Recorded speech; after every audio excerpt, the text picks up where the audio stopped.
Hawa si raia bali ni magaidi. Huu ni ujumbe uliowasilishwa na serikali. Ujumbe huo unahusu msimamo mkali wa serikali dhidi ya magenge ya wahalifu ya MS-13 na Bario 18. Kwa kifupi, hoja yao ni hii: serikali inasema mashirika ya haki za kibinadamu yanawaita watu hawa raia, yaani civilians, lakini kwa wanga wao hawa walikuwa wauaji na watesaji. Hawa 486 si wahalifu wadogo, ni viongozi wa magenge ambao tayari wamehukumiwa kwa mauaji, ubakaji, utekaji na hata unyanyasaji.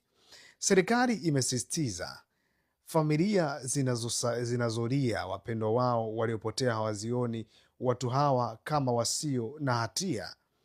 Kuhusu hiyo sehemu ya mwisho aliuliza, ule mstari wa mwisho unamalizia hivi: lakini huu unaoitwa kesi ya pamoja, yaani mass trial, hauhusu tu uhalifu wa mtu mmoja mmoja, bali unahusu kuvunjilia mbali mfumo mzima wa kigaidi uliokuwa unatawala kama serikali ndani ya serikali na kuharibu maisha ya taifa zima.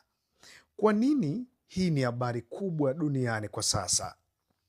El Salvador imeanza kwa hukumu wa mamia ya watu kwa mara moja hadi 500 au 1000 kwa kesi moja, ambapo wakati mataifa ya nje yanapiga kelele kuhusu haki za wafungwa, wananchi wa El Salvador wengi wanamuunga mkono rais wao kwa sababu amani imerudi mitaani kwa mara ya kwanza baada ya takriban miaka 30.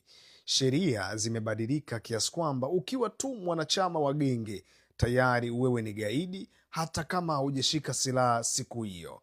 Bwana, nadhani El Salvador inajaribu kuonyesha ulimwengu na kuwakumbusha kwamba kwa wale wote ambao wanawatetea hawa na kusema haki za kibinadamu zinatakiwa ziweze kuchukua nafasi kati yao na hukumu izingatie ya kwamba hawa pia wana familia. Swali ambalo linakuja kwenye serikali ya El Salvador inasema hivi: hawa si raia wa kawaida, hawa ni magaidi, tena magaidi ambao ni viongozi wa magenge na wanasimamia magenge hayo kutekeleza uhalifu. El Salvador ilikuwa ni mmoja ya taifa ambalo linaongoza kwa uhalifu na vitendo vya kiharamia duniani, lakini hivi sasa hali imekuwa ni tofauti kabisa baada ya rais mpya kuingia madarakani na kujenga gereza kubwa ambapo magenge mengi yamesambaratishwa mtaani, na hivi sasa amani imeweza kurejea tena na heshima, watu, vicheko vimeweza kurejea tena.